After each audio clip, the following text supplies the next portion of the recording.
What's up, you guys? Welcome back to another one. If you're new to the channel, I am Gold Pony. I do new car, truck, SUV reviews on YouTube, and today we're in the brand new 2025 Chevy Malibu, courtesy of Ciocca Chevrolet in York, PA. For more information on their inventory, please feel free to check out the link in the description box below. So today we're in the new Malibu because this is the final year for the Malibu, actually. Good looking American sedan, in my personal opinion at least. I've said that for a while now, and you get good fuel economy as well. So ultimately in this video, we will be testing out and going over everything about this one, from acceleration to braking, steering feel, ride quality, sound system, exhaust clip, all that fun stuff. So having said all of that, what do you guys say? Let's just go ahead and jump right into it. And as always, let's start with pricing. And so as you can imagine, there are a few different trim levels for the 2025 Malibu. First one being the LS, which actually is the one we are in today, starting at $26,995, which by the way is an $800 bump from the 2024 model year.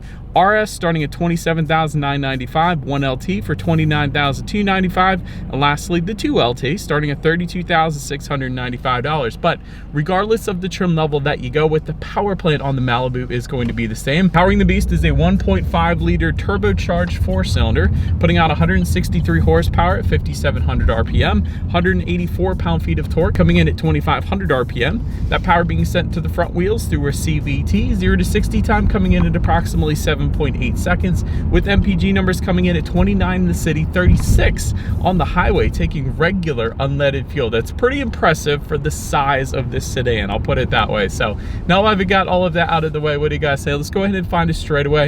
Let's put that acceleration here to the test, and let's see how quickly we can get our new 2025 Malibu here up to speed. All right, here we go in 3, 2, 1, go. Not that bad on the turbo lag, actually. You can tell it's a CVT. Yeah, you shouldn't have any issues emerging onto the highway. That's not that bad.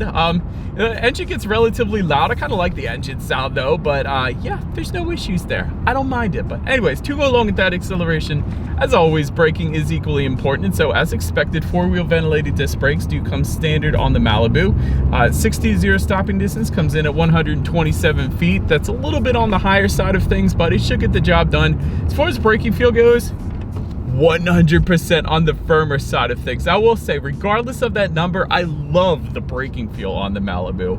100%. These brakes bite, man. As far as that stiffness goes to the braking, it's not a soft braking feel like you would find in like an SUV or something like that, or even sometimes sedans. Like, that's an incredible braking feel. I'll put it that way. It's the kind of braking feel that I personally prefer. So big fan of that. But anyways, then touching on suspension and handling. Up front, you're going to get a McPherson strut front suspension. In the back, 4-link rear suspension, front and rear stabilizer bars. As far as ride quality goes, in our short little test drive here today, I actually don't mind it. It's a pretty nice ride quality, believe it or not, in the Malibu. So far so good. As far as steering feel goes, it's okay. It's not a heavy steering feel. It's not a loose steering feel either. It's pretty much as you would expect the Malibu to feel like. So as far as cabin noise goes, you're getting a little bit of road noise, but it's not that bad. It's nothing that would bother me. It's nothing like a Honda Civic kind of road noise or anything like that. So I don't mind that either. Touching on rear visibility, because of the shape of this sedan, you're definitely not going to have any issues when it comes to that either. But anyways, that pretty much rounds out the performance segment of this review, guys. Let's now go ahead and take a look at the exterior of our brand new 2025 Chevy Malibu. All right, so here she is, you guys, the new 2025 Chevy Malibu, the final Malibu, finished in Lakeshore Blue Metallic, in case you were curious, the exact exterior color name that we had with us here on this one. But as always, let's go ahead and start with where the Malibu is made. Taking a look at the VIN, first character is the number 1, indicating that this one is built and assembled here in the US. American sedan, it's a rarity these days, but let's go ahead and start up front on this one. Halogen headlights coming with the LS, RS, and 1LT. LED daytime running lights with the 1LT and 2LT trim levels. Then LED headlights coming with the 2LT, in case you were curious about that. Automatic feature coming with all trim levels. Automatic high beams as well for all trim levels across the board. So if you have your high beams on at night and it senses the vehicle coming in the opposite direction, it's going to automatically dim them back to low beams. And when that vehicle is gone, it's going to automatically bounce it to back up the high beams for you there, so that's kind of cool. Also, a black front grille specific to the RS trim level. I wanted to mention that as well, with chrome surrounds. You will get a lot more chrome if you were to go with, let's say, the LS trim that we have with us here today. Also, like the black emblems up front, I think that looks dang cool as well. But the only thing I think I would change if Chevy were to ever bring back the Malibu, of course, is LEDs really should be coming standard on all trim levels across the board. Even a base Corolla will give you LED headlights at this point. So I think the halogens are all but extinct at this point. But anyways, that pretty much rounds out the front end. Let's now go ahead and swing around to the side. All right, so but now since we are around to the side of the Malibu, chrome window surrounds do come standard for all trim levels across the board. You gotta love that Malibu lettering found in the front doors. That is something Chevy does with all of their vehicles. I think it looks very classy here on the Malibu, so I'm a big fan of that. Taking a look at the side mirrors, they are body colored power adjustable side mirrors. That does come standard. If you wanted heated side mirrors, that comes with the 1LT and 2LT trim levels. Then take a look down at the wheel setup. The interesting thing with the wheels is it's a different wheel configuration, different wheel size actually, for every trim level across the board. So that's kind of cool. But 16-inch alloys for the LS, that's what you guys are looking at. 18-inch aluminum alloys for the RS, that's kind of the sportier trim level, of course. 17-inch aluminum alloys for the 1LT, and then 19-inch aluminum alloys for the 2LT. So again, different wheel size dependent upon the trim level that you go with. That's kind of funny, but that pretty much rounds out the side profile. Let's now go ahead and swing around to the back. All right, so now since we are around to the back of this one, all the way to the top, matte black shark fin antenna. Just below that, center high mount stop lamp. I like the look of that. LED taillights coming with the 2LT trim level only, in case you're curious about that one. And then just below it all, you will find a single exhaust outlet tucked away underneath on the driver's side there. So you will get polished tips, however, on the RS trim level. I wanted to mention that, but nonetheless, I do believe you guys know what we have to do next here. As always, here is that exhaust clip.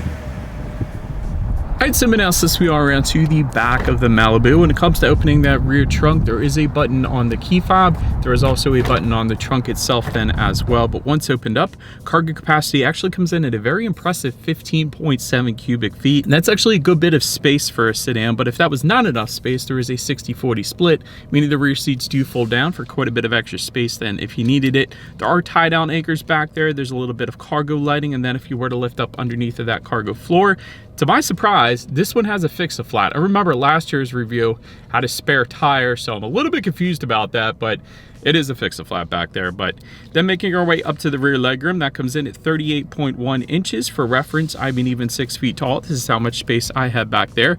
Rear ventilation coming with the 1LT and 2LT trim levels only. Rear center armrest with cup holders, also those two trims. USB charging port for the 2LT. However, all trim levels across the board, including our LS, will get a 12-volt power outlet. So you can always charge up everything that way, I guess, as well. But then making our way up to the front seats, cloth seating coming with the LS, RS, and 1LT. Leather seating for the 2LT then. Manually adjustable seating for the LS and 1LT. Power adjustable driver's seat for the RS and 2LT. Heated front seats for the 1LT and 2LT. And then a ventilated front seats for the 2LT trim level only. Overall, as far as seat comfort goes, I'll say it was okay. There is this upper horizontal line going into the upper portion of my back.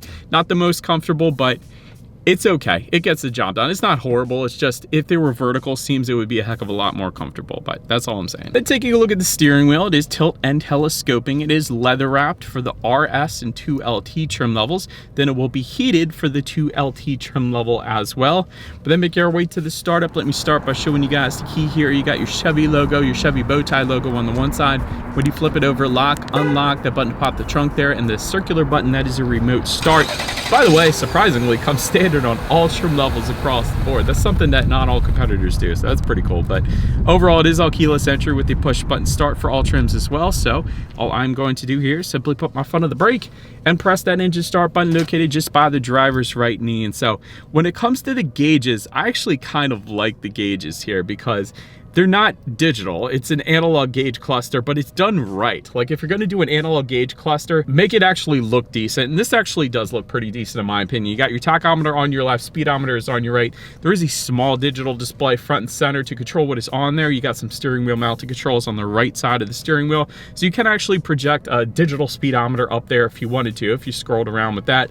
There's trip A, trip B, how many miles you have left until you hit empty. So pretty much everything you could possibly need on the digital portion of the gauge is there. And like I said, I like the little teal kind of ring around the tachometer and speedometer as well. Better than just being a basic black and white. So I'm a big fan of that, actually, believe it or not. It's kind of refreshing to see analog gauges in this digital world. But anywho, let's now go ahead and make our way to overall interior quality. First, I wanted to mention there is a dual pane panoramic sunroof that is optional on the 1LT and 2LT trims. Otherwise, there is no sunroof other than that. Ambient lighting for the 2LT trim level. Universal garage door openers are going to be optional on all trim levels across the board. And there is a wireless phone charger for the 2LT trim level only. But digging in a little deeper here, just in front of the shifter, you got a little bit of rubberized storage along with USB charging ports, 12-volt power outlet, aux port up there as well. Just to the right of the shifter, you have a couple cup holders, and I like how everything is kind of finished in a gloss gray as opposed to a matte black surrounding the shifter. So that's kind of nice. You got a leather wrapped shift boot as well. That looks good as well. And then within the center armrest, there's actually a decent amount of space in there, so I don't mind that either.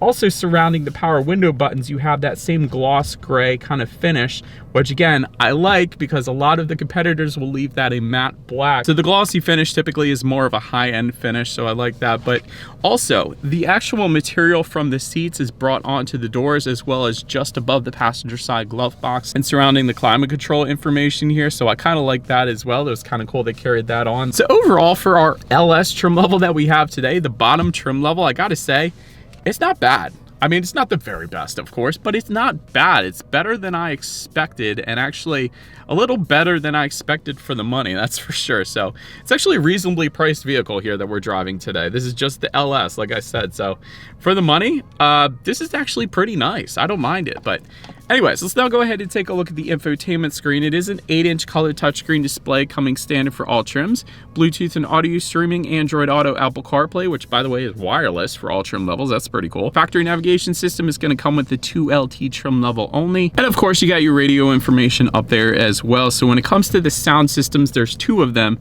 For the LS, RS, and 1LT, you're going to find a 6-speaker sound system. Then for the 2LT, you're going to get a 9-speaker Bose sound system. So having said that, we do have the 6-speaker sound system with us here today. So let's go ahead and turn on the radio. Let's see what we got playing today, and let's test out the clarity of this one. It blows my mind. Weird. I'm not sure what that was. I'm sorry for playing that, but that's what came on. That was FM radio, by the way. That wasn't Sirius XM or anything. So I wasn't expecting too much because of the FM radio. So I wish we had Sirius XM hooked up to this thing so I could really test it out. But yeah, that wasn't the best clarity. I mean, bass was okay, but it wasn't the best clarity, probably because of the FM radio, though. I'll just put it that way. So I'm sure it would have been better with Sirius XM. But last thing I wanted to mention to you guys on that infotainment screen is when you do put the Malibu in reverse, you will find a pretty high definition, actually, rear view camera coming standard across the board, letting you know who or what is behind you, which is always is going to lead us into safety. And so first, let me start by saying, as I always do, this one is actually not an IIHS top safety pick, in case you were curious about that. Front side curtain airbags do come standard. Driver and passenger knee airbags up front as well. In the back, you're going to have latch, aka the door anchors and tethers for children for the rear car seats. Rear child door locks, tire pressure monitoring system, but also coming standard. Automatic emergency braking, following distance indicator, forward collision alert, lane keep assist, and lane departure warning then as well. So overall, when it comes to my final thoughts here of the Malibu, I will say the one thing this thing really has got going for it is a really good looking sedan. I will say that. I kind of like that it's an American sedan too, because that's a rare breed these days. There's so few American sedans left. Also, I'm gonna put this in a plus category on the interior quality, because I really don't mind the interior quality for the price of what this vehicle is. I'll put it that way. Like I said, I like how they brought the seat trim onto the doors and the dash. I think that looks good. A lot of gloss finishes surrounding the shifter, also on the doors. So Overall, I was expecting what a lot of the competitors did with the matte black finishes, which I'm never a big fan of, but they kept this kind of high end for the price range, which I like. As far as room for improvement goes, Chevy, if you ever wanted to bring this one back, and I hope you do, because I am a big fan of sedans. I prefer sedans over SUVs and trucks and all that fun stuff. So what I would do is, one, make LED standard, not just for the headlights, but for the taillights as well. That's pretty much a universal thing these days, even on budget cars. So I would do that to start. I would also make all-wheel drive an option on the Malibu, because a lot of the competition does right now. And I don't know if you guys noticed during the test drive, there is snow in the grass right now here in Pennsylvania. So all-wheel drive would be a wonderful option for this and would definitely help sell it. And then lastly,